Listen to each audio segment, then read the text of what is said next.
Welcome to the Seller Roundtable e-commerce coaching and business strategies with Andy Arnott and Amy Wees. Yeah, I want to follow up with what Amy was saying, which is knowing your numbers. I think that's a huge issue with so many entrepreneurs, especially e-commerce sellers. You're looking at your bank account, you're looking at your expenses, but you don't really know where the money's going. When you get a clear picture, you can really start, focusing more on profit. So, if you look, like Amy was saying, that you're paying, like for me, I pay tons of, like I have 540 domain names. So that's a huge yearly expense. Now, to me, those are an investment. I'm like holding on to those because I know they're going to be worth lots of money, 5-10 years from now, but that's a huge expense. I'm able to now pull it up and see, like, is that an expense that number one, I'm willing to pay? Is it going to return? Or is it something that I should pare off? And you can do that for all different types of expenses. And really, I mean, by having that, having that information, those numbers, information that it's power in terms of, getting your business to profitability. So that was one of the things we were very slow on. And I wish that we would have, been the other way around, where we started being really obsessed with our numbers from the beginning, because we would have had a very different, journey. I mean, even back when I was doing my app business, we were making a great amount of money, but then not being smart with it. And, we would have been in a completely different place if we would have, had a little more idea of what we were spending on, how we were spending, all that. So knowing your numbers is powerful. Definitely. So those are some really great tips for software, A2X, QuickBooks. Inventory Lab is typically more of a software for people that do like online arbitrage, retail arbitrage, that just have a bunch of different brands and they're doing a lot of scanning and that kind of thing. So I would think A2X might be something better for somebody that's doing private label. However, maybe if you have a large number of SKUs in private label, Inventory Lab would also be very helpful for you.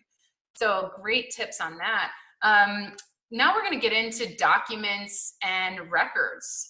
So when it comes time, and we are all preparing to do our taxes right now, we are all preparing. I get all nervous around tax time for some reason, probably because of my last 2 years tax returns.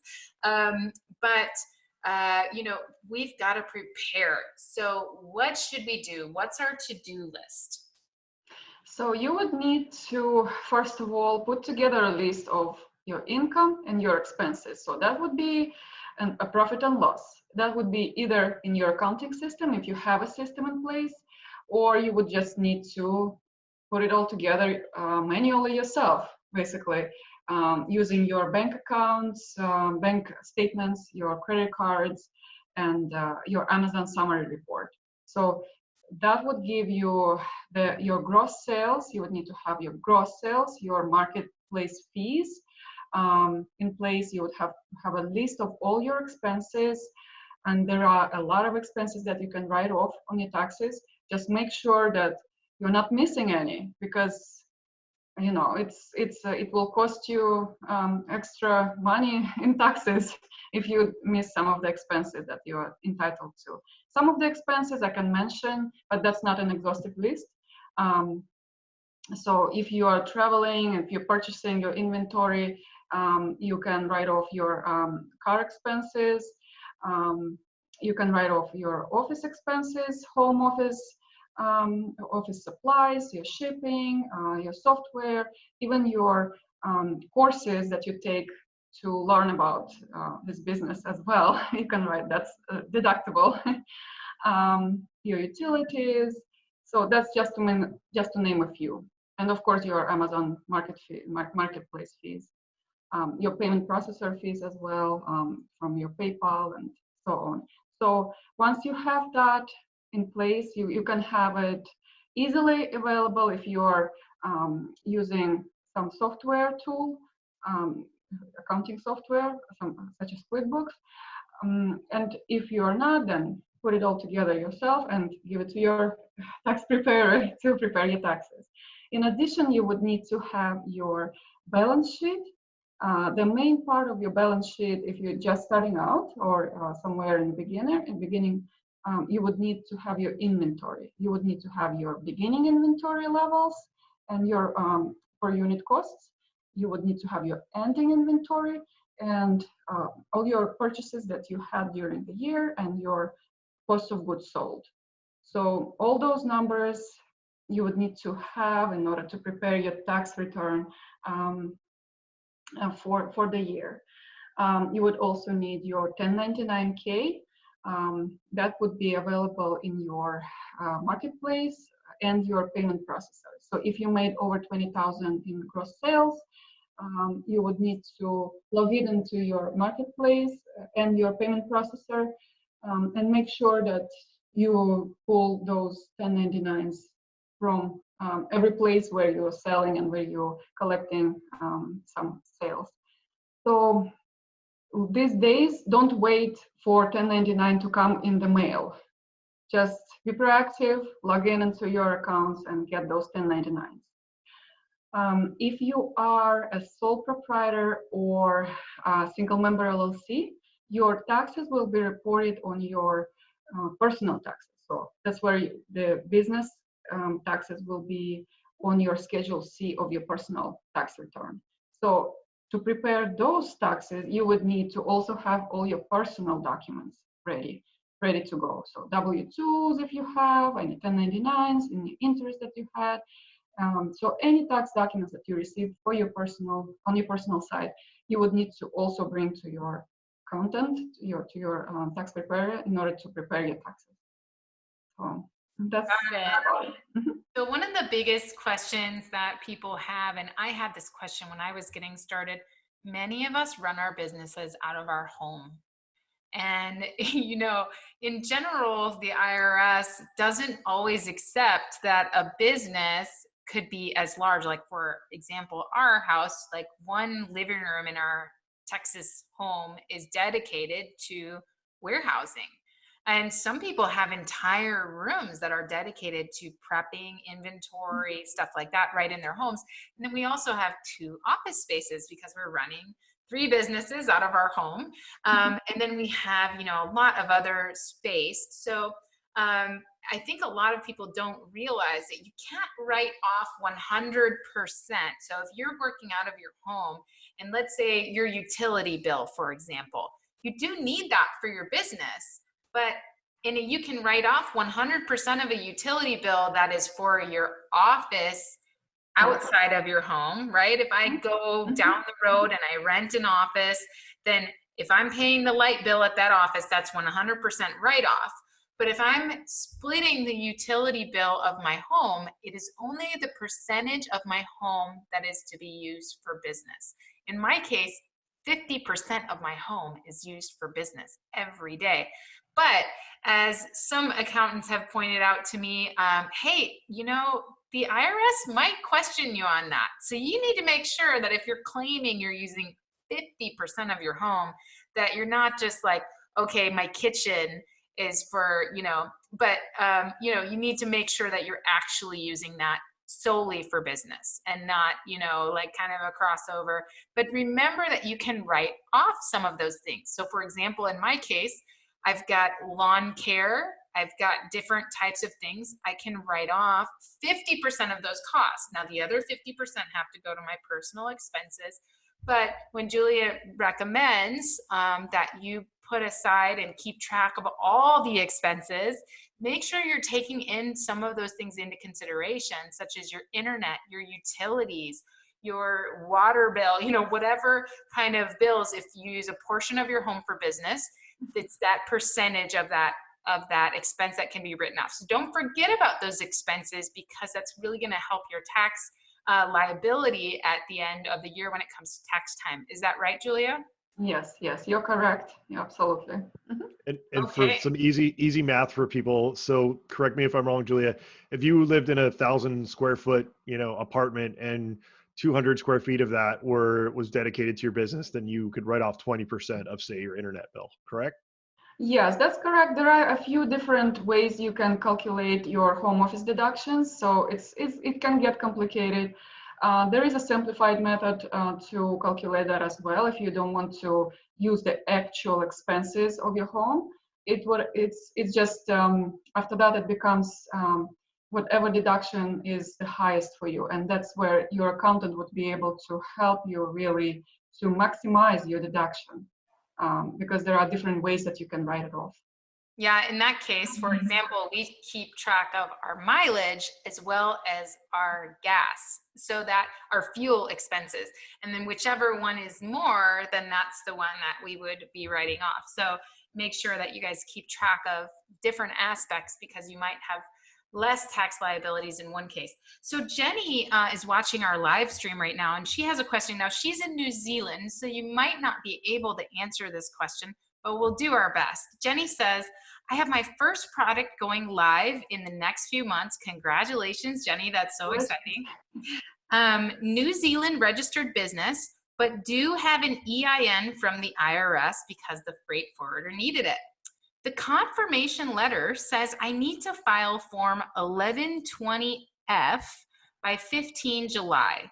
Do you know what happens for a New Zealand business in this instance?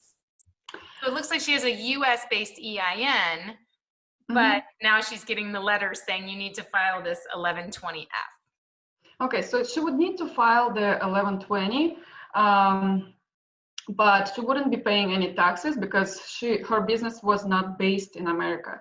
So she would need to file that special form. And I don't remember exactly the number of the form, but there is a form that you file that we would need to file for a foreign entity, even though she has the US-based EIN, she wouldn't have to pay any taxes on it. So that's a very simple form to do.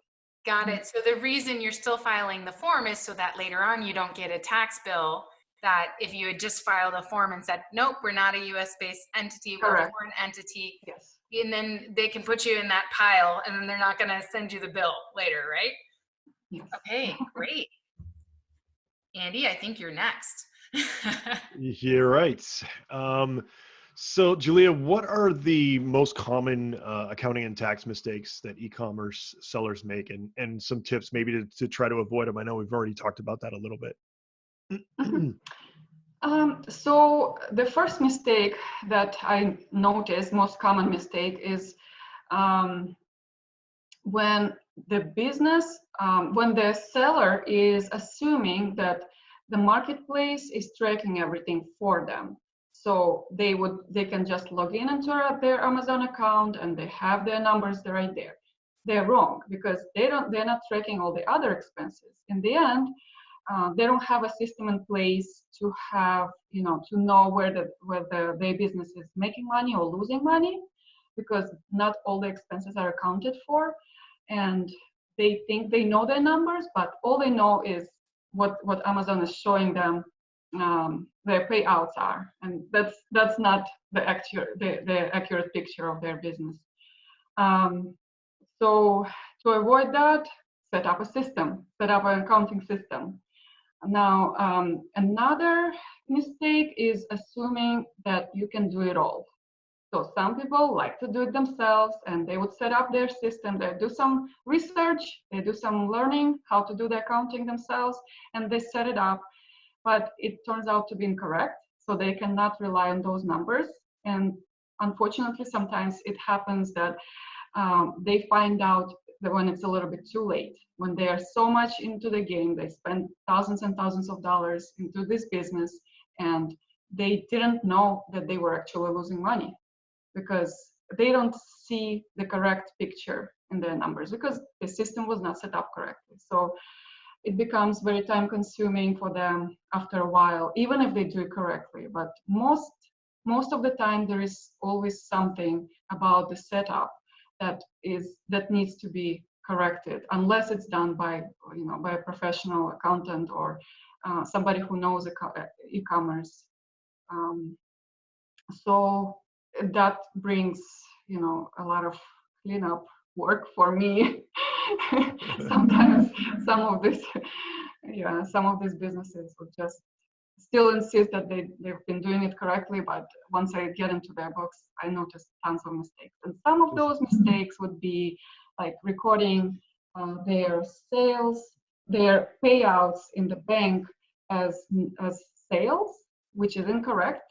And it's actually just a payout. Your gross sales are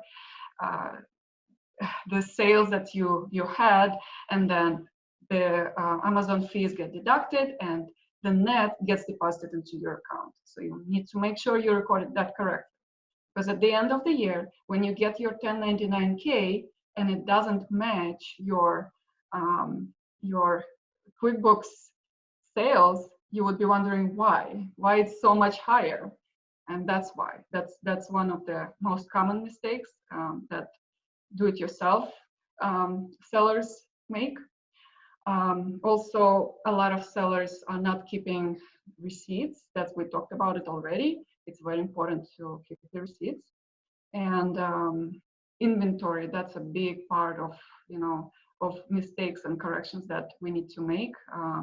If you're not setting it up correctly from the beginning, you're not estimating or you're not calculating your inventory unit costs correctly, that throws off the numbers as well.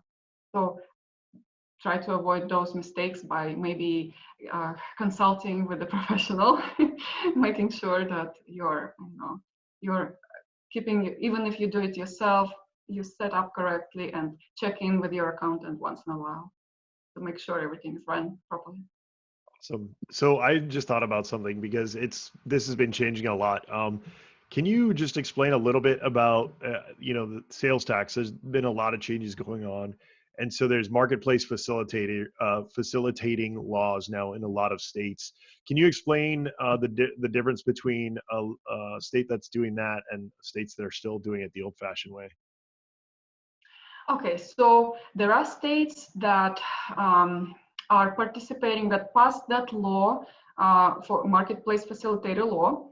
And those states, if you are only selling on Amazon, most of those states would allow you to deregister, and Amazon would just take care of the sales tax for you. It will automatically collect sales tax and remit it to the states on your behalf. There are a few states, such as Florida, for example. They are still not participating in marketplace facilitator laws. So they are not, they are in works for that, but there are a few states like that are still the old-fashioned way. So what you need to do is you need to, technically, you're supposed to, if you have inventory as an FBA seller, for example, you have inventory stored in those states, you would need to register for a sales tax license there and collect and remit sales tax on behalf of the seller. So you would, that's for the old-fashioned way states, but more and more states are joining this marketplace facilitator law, and hopefully soon we will not have to take care of do this manual anymore. But if you are not selling just on Amazon, if you're selling on other platforms such as Shopify, then it's a completely different story. Even if you're in the state that is within that marketplace facilitator law where it's passed, you would need to be registered, you would need to collect and remit sales tax manually, and then it becomes a little bit more complicated when you remit your sales tax to those states, if you're selling on other. But eBay also joined the marketplace facilitator, so those who sell on Amazon and eBay are good to go. Yeah, I'm just mad at the states, who continue to do to not participate, because I mean that's been one of the biggest frustrations ever in terms of selling on Amazon, selling online. In Europe they have the VAT, right, and it kind of goes across borders and things. It's so much easier. But I'm glad they're finally starting to make inroads there, but it's still frustrating that in 2020 we're still having to deal with all that. But cool, awesome, thanks, a lot of good insight there. All right, Julia, I think we are done grilling you, unless Amy, did you have any follow-up questions? I don't think so. How can people get in touch with you, Julia? How can they reach out if they want to work with you, or even just, take a call and so you can kind of, share with them how you can bring value to their business? So if you need my help with getting your financial clarity with your situation, and if you need to discuss some strategies, how to save the money on taxes, and if you want to make sure you're in compliance with all the regulations, you can either send me a message, a Facebook message. You can find me on my business on Facebook, Julia Ibrahim CPA. And send me a message, or you can, on my page, you can also book a call with me. There are some links there that you can schedule a call with me as well, and I'll be happy to help. Awesome. Thank you so much for being with us. Yes, definitely. And we'll include those links in the show notes as well. And, it's just been wonderful. I know accounting is something that people just really struggle with. It's a scary thing when you're first starting your business. It can be even scarier if you grow too fast and you haven't had things set up properly. So we just thank you so much for the awesome tips that you gave our users today to be successful in their businesses. Thank you for this opportunity to be part of it. Thank you. Thank you guys so much for listening. And if you haven't done so yet, we really hope and request that you subscribe to the podcast, share it with somebody who you think is going to get some value out of it. And of course, if you give us a review and a star rating, we also appreciate that. We actually just got one of the few negative reviews we've ever got. And even though it sucks getting a negative review, it's still great to get that feedback from you guys to see how we're doing. So we really appreciate that. No matter what it is, it's great to get that feedback so we can try to do better for you guys. We really, really appreciate you guys joining us. And we will see you guys next week. Thank you so much. Thank you. Thank you. Thanks for tuning in. Join us every Tuesday at 1 p.m. Pacific Standard Time for live Q&A and bonus content after the recording at sellerroundtable.com. Sponsored by the ultimate software tool for Amazon sales and growth, sellerseo.com and amazingathome.com.